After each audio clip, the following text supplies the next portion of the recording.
저는 한 가지 실수를 했습니다. 딱 하나였지만 그 하나가 제 평생을 관통했습니다. 제 이름은 김성수이고 올해로 82살입니다. 그리고 오늘 처음으로 이 이야기를 끝까지 말해보려 합니다. 그게 얼마나 아픈 이야기인지 알면서도요. 저는 오래 살았습니다. 82해를 살면서 많은 것을 보았고 많은 것을 잃었고 그리고 뒤늦게야 많은 것을 이해했습니다. 사람들은 나이가 들면 지혜로워진다고 말합니다. 그 말이 틀린 건 아닙니다. 하지만 그 지혜가 어디서 오는지는 잘 말하지 않습니다. 지혜는 늘 대가를 치르고 옵니다. 아무도 공짜로 얻지 못합니다. 저도 마찬가지였습니다. 제가 오늘 여러분께 드리려는 이야기는 그 댁에 관한 것입니다. 제가 평생 무엇을 위해 살았는지 그리고 그 끝에서 무엇을 발견했는지에 관한 이야기입니다. 어린 시절부터 시작해야 할 것 같습니다. 저는 1942년에 태어났습니다. 지금 젊은 분들은 상상하기 어려운 시대였겠지요. 전쟁 직전의 조선 땅에서 태어나 전쟁을 겪고 폐허 속에서 자랐습니다. 저희 아버지는 제가 11살 때 돌아가셨습니다. 병으로 가셨는데 그때는 변변한 약도 병원도 없던 시절이었으니까요. 어머니 홀로 저와 두 누나를 키우셨습니다. 어머니가 얼마나 고생하셨는지는 그분의 손을 보면 알 수 있었습니다. 어릴 때 어머니 손을 잡으면 거칠고 딱딱했는데 저는 그게 당연한 줄만 알았습니다. 어머니의 손이 원래 그런 줄 알았어요. 그런데 나중에 제 아내의 손을 처음 잡았을 때 그 부드러움에 놀랐습니다. 그리고 그때야 비로소 깨달았습니다. 어머니의 손은 원래부터 그런 게 아니었다는 걸요. 그 시절 저에게 가난은 창피한 게 아니었습니다. 모두가 가난했으니까요. 하지만 배고픔은 창피했습니다. 점심을 싸우지 못하는 날, 친구들 사이에서 혼자 아무것도 먹지 않고 앉아있던 그 느낌은 지금도 기억합니다. 어린아이에게 그 느낌은 단순한 허기가 아닙니다. 그건 무언가 다른 감정입니다. 그 감정에 이름을 붙이자면 저는 그걸 결심이라고 부르겠습니다. 저는 그날 무언가를 결심했습니다. 반드시 성공하겠다고, 반드시 돈을 벌겠다고, 다시는 이런 눈으로 세상을 보지 않겠다고 그 결심이 제 삶의 중심이 되었습니다. 그게 제 실수의 시작이었습니다. 물론 그때는 몰랐지요. 고등학교를 어렵게 마치고 서울로 올라왔습니다. 1960년대 초반의 서울은 지금과는 전혀 달랐습니다. 먼지가 풀풀 날리는 흙길이 많았고 판잣집들이 언덕을 가득 메우고 있었습니다. 저는 낮에는 공장에서 일하고 밤에는 야간 학교에 다녔습니다. 잠을 4시간 이상 자는 날이 드물었습니다. 그때는 그게 당연했습니다. 잠을 자는 것이 사치처럼 느껴지던 시절이었으니까요. 그렇게 버티다 보니 작은 회사에 취직을 할 수 있었고 거기서부터 제 사회생활이 시작되었습니다. 일을 잘한다는 소리를 들었습니다. 누구보다 일찍 출근하고 누구보다 늦게 퇴근했으니 그럴 만도 했지요. 승진도 빨랐습니다. 30대 초반에 이미 과장이 되었고 동기들 중에서는 가장 앞서 있었습니다. 주변에서 다들 저를 보며 대단하다고 했습니다. 그 말이 좋았습니다. 솔직히 말하면 그 칭찬이 제 삶의 연료였습니다. 일을 더 잘하면 더 많이 인정받고 더 많이 인정받으면 더 열심히 일하고 그 순환 속에서 저는 아주 오랜 시간을 살았습니다. 26살에 결혼을 했습니다. 아내 이름은 정순이었습니다. 참 맑은 이름이지요. 성격도 그 이름을 닮아서 맑고 조용한 사람이었습니다. 따지거나 불평하는 일이 없었고 무엇이든 제 뜻을 먼저 물어보고 나서 결정하는 사람이었습니다. 저는 그걸 당연하게 여겼습니다. 그게 제가 저지른 두 번째 실수였습니다. 당연함. 그 당연함이라는 감각이 얼마나 무서운 것인지 저는 한참 후에야 알게 됩니다. 결혼하고 이듬해 처사이가 태어났습니다. 아들이었습니다. 이름을 진우라고 지었습니다. 진우가 태어나던 날 밤 저는 병원에 있었습니다. 그건 기억합니다. 하지만 그 이후로 얼마 지나지 않아 저는 다시 일상으로 돌아갔습니다. 아기가 태어났다고 해서 회사 일이 줄어드는 건 아니었으니까요. 오히려 그때는 더 바빴습니다. 책임져야 할 가족이 생겼으니 더 열심히 해야 한다고 생각했습니다. 저는 그게 아버지로서 해야 할 일이라고 진심으로 믿었습니다. 돈을 버는 것, 집을 마련하는 것, 자녀를 좋은 학교에 보내는 것, 그게 아버지의 역할이라고 저는 한치도 의심하지 않았습니다. 딸도 생겼습니다. 진우가 3살 될 무렵 태어난 딸의 이름은 미선이었습니다. 예쁜 아이였습니다. 웃음이 참 많았는데 웃을 때 눈이 초승달처럼 가늘어지는 아이였습니다. 미선이가 걸음마를 시작하던 날 아내가 전화를 했습니다. 그날은 마침 중요한 거래처 미팅이 있었습니다. 저는 나중에 보면 되지라고 말하고 전화를 끊었습니다. 그 말을 지금도 기억합니다. 나중에 보면 되지. 저는 그 나중이 항상 있을 거라고 믿었습니다. 그 믿음이 얼마나 위험한 것인지 아직 몰랐을 때였습니다. 세월이 흘렀습니다. 사업을 시작했고 실패도 했고 다시 일어섰고 또 성공했습니다. 사업이라는 것은 롤러코스터 같은 것이어서 올라가는 구간이 있으면 반드시 내려가는 구간이 있습니다.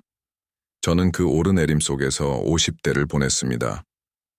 그 시절의 아이들은 크고 있었겠지요. 진우는 어느새 대학에 들어갔고 미선이는 수능을 준비했습니다.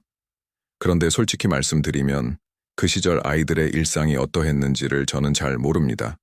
진우가 대학에서 무엇을 공부했는지, 미선이가 어떤 친구들과 어울렸는지, 무엇을 좋아했는지. 지금 생각하면 부끄러운 일이지만 그 당시에는 아버지가 그런 것까지 알아야 한다고 생각하지 않았습니다. 아내는 묵묵히 모든 것을 감당했습니다. 아이들의 공부, 학원, 친구 관계, 아플 때 병원, 입학과 졸업.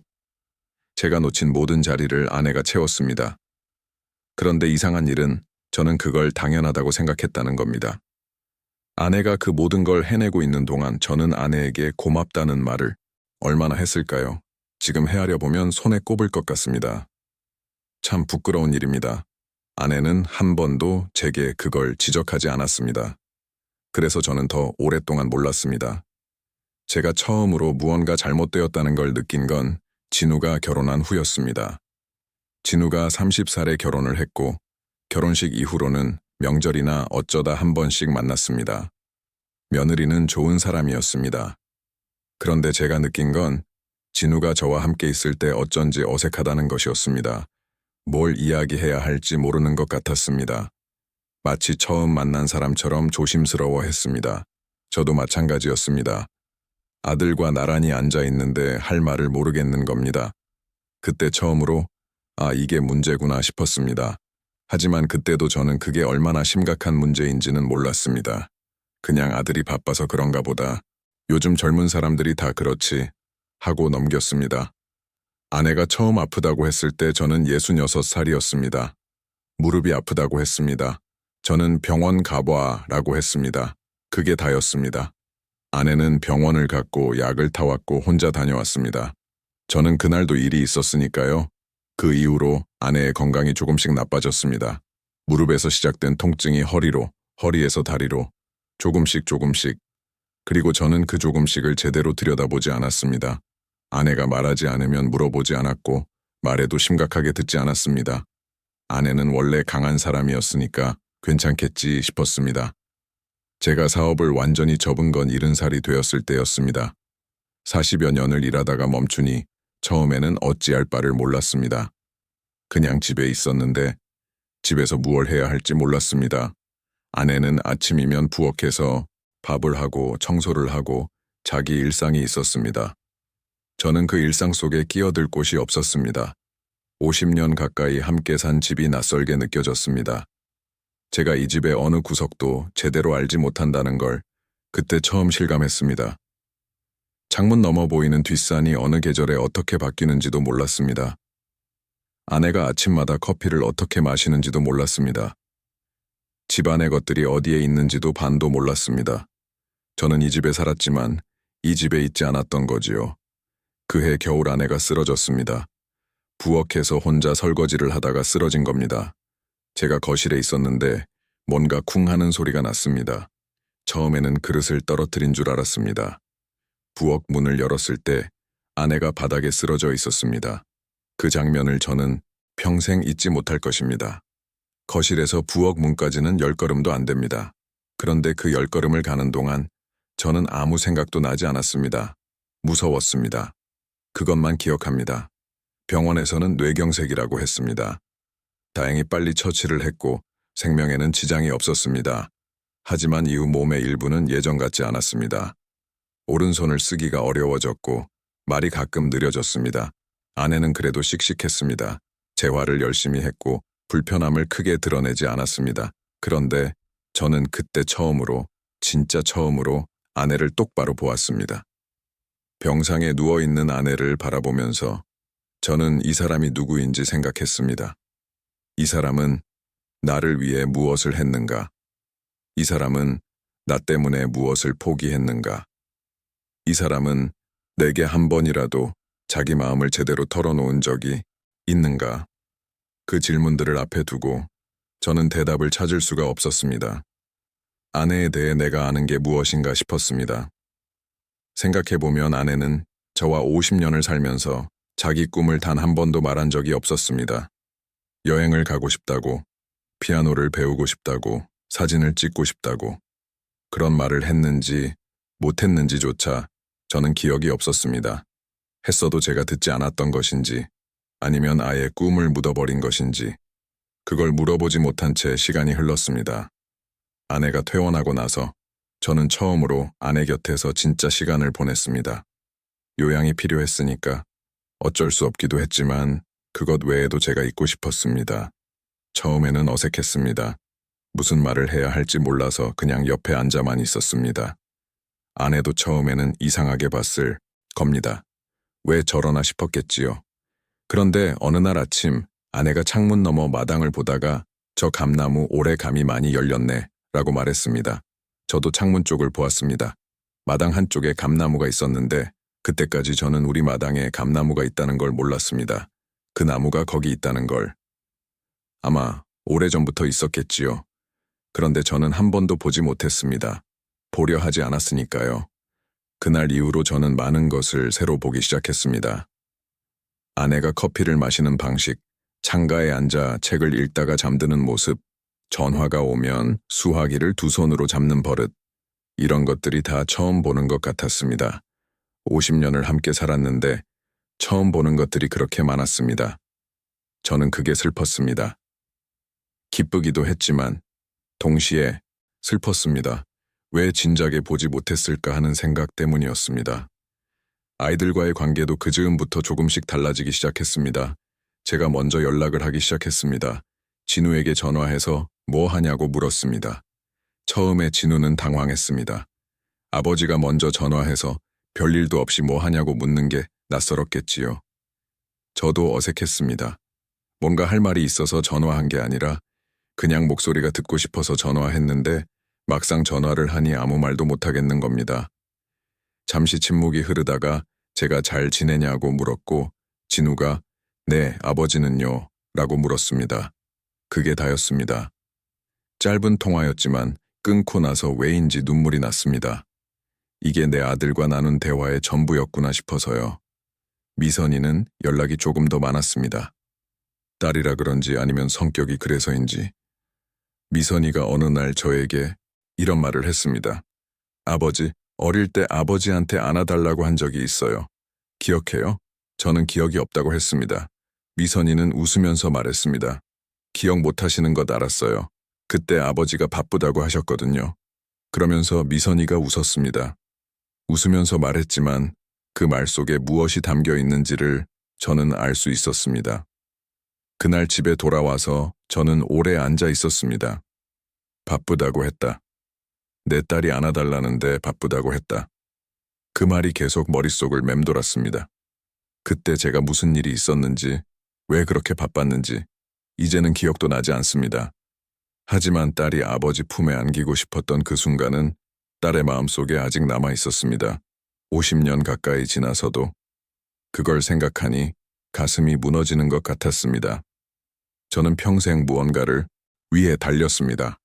성공을 위해, 안정을 위해, 인정을 위해, 그리고 그걸 이루었습니다. 사업을 했고, 돈도 벌었고, 집도 마련했고, 자식들도 교육시켰습니다. 세상이 보기에는 성공한 삶이었습니다. 하지만 저는 82살이 된 지금 그 성공이 대체 누구를 위한 것이었는지 종종 생각합니다. 가족을 위한다고 했지만 가족 곁에는 없었습니다. 아이들에게 좋은 것을 주려 했지만 아이들이 진짜 원했던 건 제 시간이었습니다. 아내를 부양한다고 했지만 아내가 정말 필요했던 건 제 귀였습니다. 그걸 이제야 압니다. 너무 늦게. 아내는 지금도 옆에 있습니다. 감사한 일입니다. 쓰러진 이후로 몸이 완전히 회복되지는 않았지만 그래도 매일 아침 저와 함께 커피를 마십니다. 저는 요즘 아내에게 이런저런 말을 많이 합니다. 예전에는 하지 않던 말들. 오늘 날씨가 좋다. 저 산이 참 예쁘다. 당신이 만든 찌개가 맛있다. 사소하고 별게 아닌 말들이지만 아내는 그 말을 들으면 소리 없이 웃습니다. 그 웃음을 볼 때마다 저는 이 웃음을 왜 진작에 더 자주 보려 하지 않았을까 싶습니다. 진우와는 요즘 한 달에 한 번은 꼭 만납니다. 밥을 먹거나 산책을 하거나 처음에는 여전히 어색했지만 자꾸 만나다 보니 이제는 조금씩 말문이 트였습니다. 진우가 어릴 때 어떤 아이였는지를 제가 물어보았습니다. 그랬더니 진우가 이런 말을 했습니다. 아버지, 저 축구를 정말 좋아했는데 알았어요? 저는 몰랐다고 했습니다. 진우가 웃으면서 말했습니다. 알 것 같았어요. 그 한마디가 또 마음에 걸렸습니다. 하지만 그 자리에서 저는 울지 않았습니다.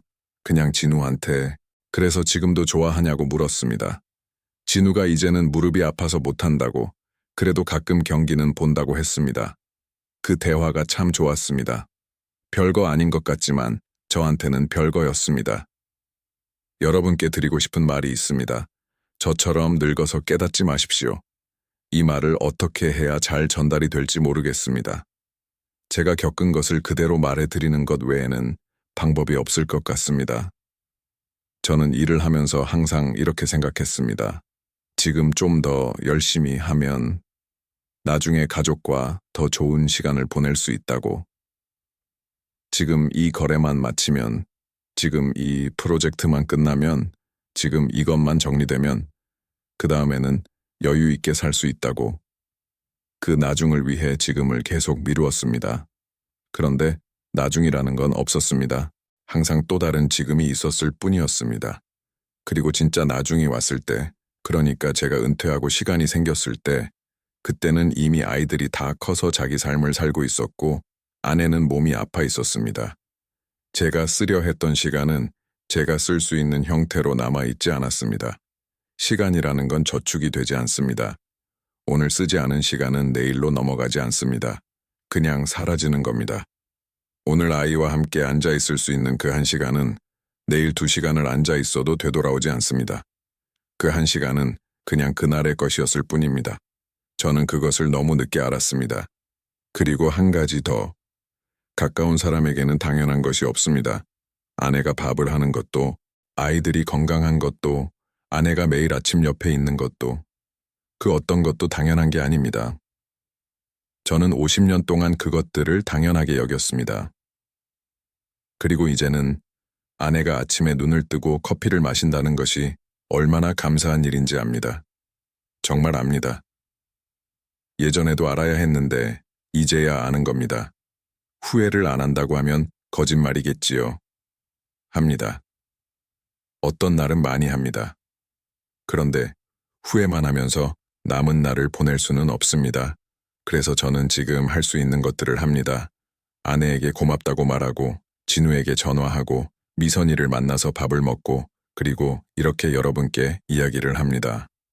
이 이야기가 한 사람에게라도 닿는다면, 그 사람이 저보다 조금 덜 후회하게 된다면 그것으로 충분합니다. 여러분이 지금 바쁘다면 잠깐 멈추고 생각해 보십시오. 내가 지금 무엇을 위해 이렇게 달리고 있는지를, 그리고 그 달리는 동안 내 곁에서 기다리고 있는 사람이 누구인지를, 그 사람이 마지막으로 웃었던 게 언제인지, 내가 그 웃음의 이유를 알고 있는지, 그걸 생각해 보십시오. 지금 당장 오늘, 저처럼 80이 넘어서가 아니라 지금. 저는 김성수이고 82살입니다. 평생의 실수를 이제야 압니다. 늦었지만 알게 되어서 다행입니다. 그리고 여러분은 저보다 이른 나이에 알고 계시니 여러분은 저보다 잘 하실 수 있을 겁니다. 저는 그걸 믿습니다.